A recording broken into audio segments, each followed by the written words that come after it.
નમસ્કાર મિત્રો, સ્વાગત છે તમારું વૈદિક જ્ઞાન ચેનલ પર। મિત્રો, આજના આ વિડીયોમાં આપણે ચંડીપાઠના 11મા અધ્યાયમાં દેવતાઓ દ્વારા કરેલી જગદંબાની સ્તુતિ સાંભળીશું। મિત્રો, આ સ્તુતિ ખૂબ જ પ્રભાવશાળી છે। આ સ્તુતિનો આખો પાઠ કરવાથી જગદંબાની કૃપા પ્રાપ્ત થાય છે અને જીવનમાં સુખ શાંતિ અને સમૃદ્ધિ આવે છે। મિત્રો, આ સ્તુતિ શરૂ કરીએ એ પહેલા કુળદેવી માતાની કૃપા મેળવવા માટે એક વખત આ વિડીયોને લાઈક કરી અને તમારા કુળદેવી માતાનું નામ કમેન્ટમાં જરૂર લખો। આવો આપણે સૌ મળી અને જગદંબાની આરાધના કરીએ।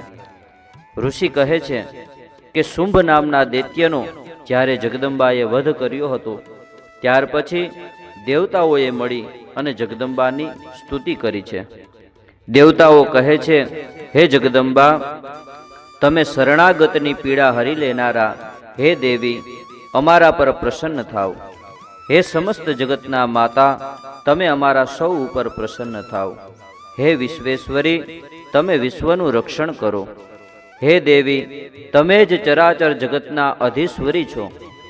તમે આ જગતનો એકમાત્ર આધાર છો, કારણ કે પૃથ્વીના રૂપમાં તમારી જ સ્થિતિ છે।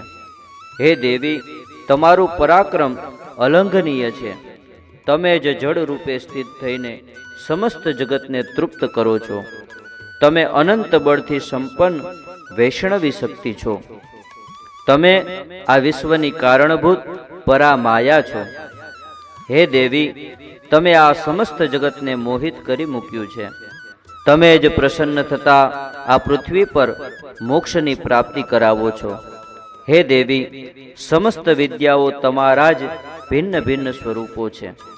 જગતમાં જેટલી સ્ત્રીઓ છે તે બધી તમારી જ મૂર્તિ છે। હે જગદંબા, એકમાત્ર તમે જ આ વિશ્વને વ્યાપ્ત કરી રાખ્યું છે।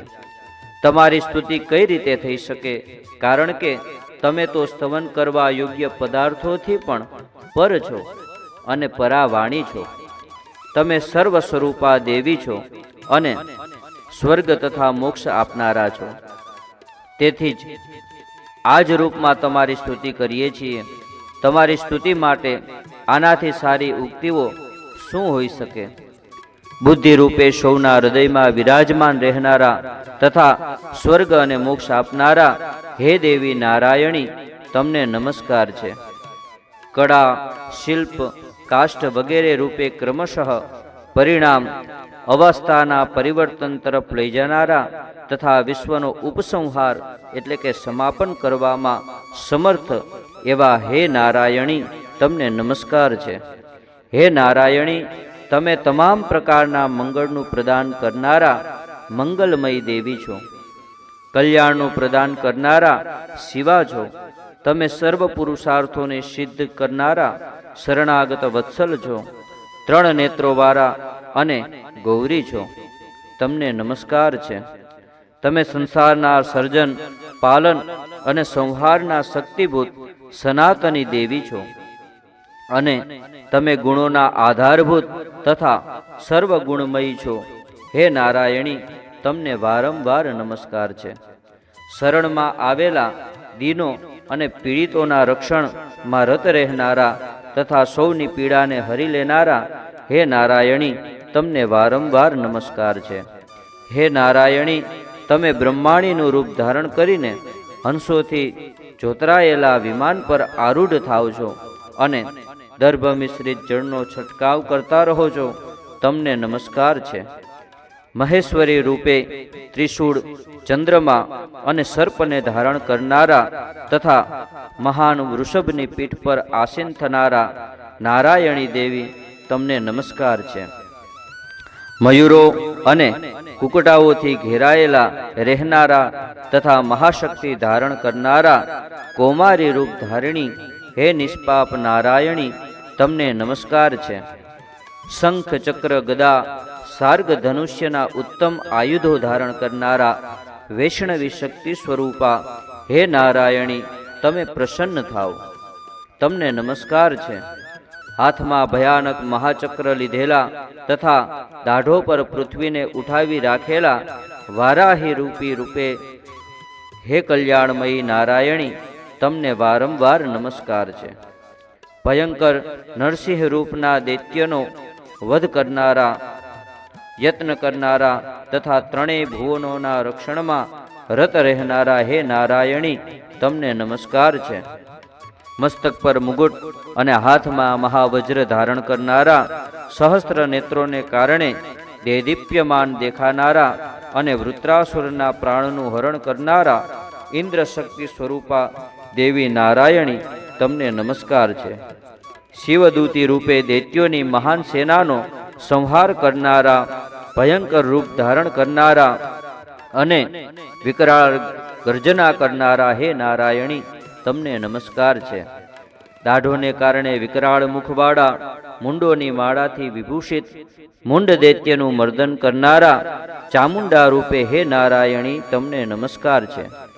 લક્ષ્મી, લજ્જા, મહાવિદ્યા, શ્રદ્ધા, પુષ્ટિ, સ્વધા, ધ્રુવા, મહારાત્રિ અને મહા અવિદ્યા રૂપી હે નારાયણી, તમને નમસ્કાર છે.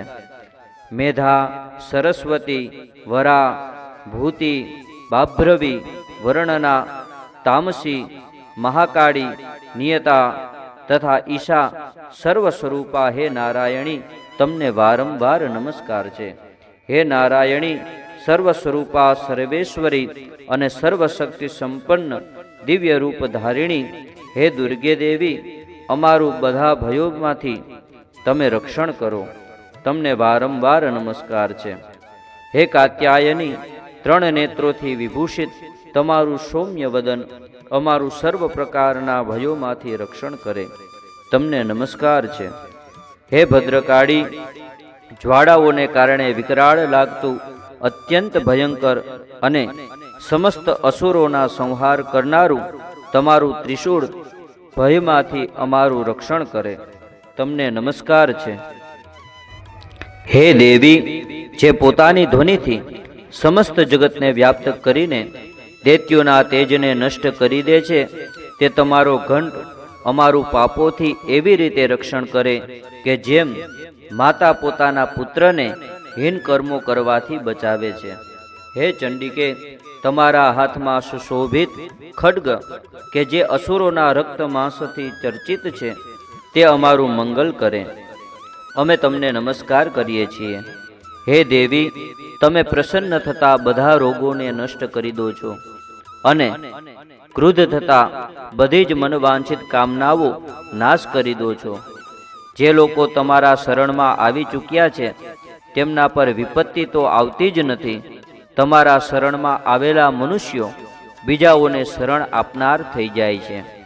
હે દેવી અંબિકે, તમે પોતાના સ્વરૂપને અનેક ભાગોમાં વિભાજિત કરીને અનેકવિધ રૂપોથી અત્યારે આ ધર્મદ્રોહી મહાદૈત્યનો સંહાર કર્યો છે. તે બીજું કોણ કરી શકે તેમ હતું.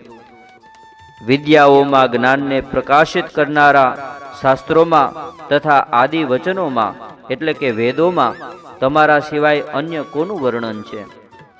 તથા તમારા સિવાય બીજી કોણ એવી શક્તિ છે કે જે આ વિશ્વને અજ્ઞાનમય ઘોર અંધકાર ભરેલા મમતારૂપી ખાડામાં નિરંતર ભટકાવી રહી હોય? જ્યાં રાક્ષસો હોય, જ્યાં ભયંકર વિષવાળા સર્પ હોય, જ્યાં શત્રુઓ હોય, જ્યાં લૂંટારાઓનું કટક સૈન્ય હોય અને જ્યાં દાનાવડ પ્રગટાયેલો હોય, ત્યાં ત્યાં સમુદ્રની વચ્ચે પણ સાથે રહીને તમે વિશ્વનું રક્ષણ કરો છો. હે વિશ્વેશ્વરી, તમે વિશ્વનું પાલન કરો છો. તમે વિશ્વરૂપા છો, તેથી સમસ્ત વિશ્વને ધારણ કરો છો. હે ભગવાન વિશ્વનાથના પણ વંદનીયા, હે ભગવતી, અમે તમને વારંવાર નમસ્કાર કરીએ છીએ. જે લોકો તમારી આગળ ભક્તિપૂર્વક શિર ઝુકાવે છે તેઓ સમસ્ત વિશ્વને આશ્રય આપનારા થાય છે. હે દેવી, તમે પ્રસન્ન થાઓ. જેમ અત્યારે તમે અસુરોનો વધ કરીને અમારું સત્વરે રક્ષણ કર્યું છે, તેવી જ રીતે હંમેશા અમને શત્રુઓના ભયમાંથી બચાવો. સમસ્ત જગતના પાપો નષ્ટ કરી દો અને ઉત્પાત તેમજ પાપોના ફળ રૂપે પ્રાપ્ત થતો રોગચાળો, મહામારી વગેરે મોટા મોટા ઉપદ્રવોને તક્ષણ દૂર કરો. વિશ્વની પીડાને હરી લેનારા હે દેવી, અમે તમારા શરણે પડેલા છીએ. અમારા પર પ્રસન્ન થાઓ. ત્રિલોક નિવાસીઓના પૂજનીયા હે પરમેશ્વરી, સર્વ લોકોને વરદાન આપનારા થાઓ. આવી સ્તુતિ સાંભળી અને જગદંબા કહે છે કે હે દેવતાઓ, હું વરદાન આપનારી છું. તમારા મનમાં જે ઈચ્છા હોય તે વરદાન માગી લો. સંસારને માટે ઉપકારકારક તે વરદાન હું અવશ્ય આપીશ. ત્યારે દેવતાઓ કહે છે કે હે સર્વેશ્વરી, તમે આજ પ્રમાણે ત્રણેય લોકોના સઘળા વિઘ્નનું શમન કરો અને અમારા શત્રુઓનો નાશ કરતા રહો. ત્યારે દેવી કહે છે કે હે દેવતાઓ, વૈવસ્વત મન્વંતરના 28મા યુગમાં શુંભ અને નિશુંભ નામના બીજા 2 મહાદૈત્ય ઉત્પન્ન થશે. ત્યારે હું નંદગોપના ઘરમાં યશોદાના ગર્ભમાંથી અવતરીને વિંધ્યાચળમાં રહીશ અને તે બંને અસુરોનો નાશ કરીશ. અને પછી અત્યંત ભયંકર પૃથ્વીમાં અવતાર લઈને હું વેપ્રચિત નામના દાનવનો વધ કરીશ. તે ભયંકર મહાદૈત્યનું ભક્ષણ કરતી વખતે મારા દાંત દાડમના ફૂલ જેવા લાલ થઈ જશે અને ત્યારે સ્વર્ગમાં દેવતાઓ અને મર્ત્યલોકમાં મનુષ્યો હંમેશા મારી સ્તુતિ કરતા રહીને મને રક્તદંડિકા કહેશે. એ પછી જ્યારે પૃથ્વી 100 વર્ષ માટે અનાવૃષ્ટિ થશે અને પાણીનો અભાવ થઈ જશે, ત્યારે મુનિઓના સ્તવન કરવાથી હું પૃથ્વી પર અયોનિજા રૂપે પ્રગટ થઈશ અને મારા 100 નેત્રોથી મુનિઓને જોઈશ. તેથી મનુષ્યો શતાક્ષી એવા નામે મારું કીર્તન કરશે. હે દેવતાઓ, તે સમયે હું પોતાના શરીરમાંથી ઉત્પન્ન થયેલા શાકો વડે સમસ્ત સંસારનું ભરણ પોષણ કરીશ. જ્યાં સુધી વર્ષા થશે નહીં ત્યાં સુધી તે શાક જ સૌનું પ્રાણનું રક્ષણ કરશે. આમ કરવાને કારણે પૃથ્વી પર શાકંભરીના નામથી મારી ખ્યાતિ થશે. એ જ અવતારમાં હું દુર્ગમ નામના મહાદૈત્યનો પણ વધ કરીશ અને તેને લીધે મારું નામ દુર્ગા દેવી તરીકે પ્રસિદ્ધ થશે. ત્યાર પછી જ્યારે હું ભીમ રૂપ ધારણ કરીને મુનિઓના રક્ષણ માટે હિમાલય પર રહેનારા રાક્ષસોનું ભક્ષણ કરીશ, ત્યારે બધા મુનિઓ નતમસ્તક થઈને ભક્તિથી મારી સ્તુતિ કરશે. તે સમયે મારું નામ ભીમાદેવી તરીકે વિખ્યાત થશે. જ્યારે અરુણ નામનો દૈત્ય ત્રણેય લોકોમાં ભારે ઉપદ્રવો કરશે, ત્યારે હું ત્રણેય લોકોનું હિત કરવા માટે 6 પગોવાળા અસંખ્ય ભમરાઓનું ભ્રમરોનું રૂપ ધારણ કરીને તે મહાદૈત્યનો વધ કરીશ. તે સમયે બધા લોકો ભ્રામરીના નામથી ચારે તરફ મારી સ્તુતિ કરશે. આ પ્રમાણે સંસારમાં જ્યારે જ્યારે દાનવીય વિઘ્નો ઉપસ્થિત થશે, ત્યારે ત્યારે અવતાર લઈને હું શત્રુઓનો સંહાર કરીશ. મિત્રો, આજના વિડીયોમાં આટલું જ. ફરીથી મળીશું આવા જ વિડીયો સાથે. ત્યાં સુધી બધાને જય માતાજી, જય દ્વારકાધીશ અને મહાદેવ હર.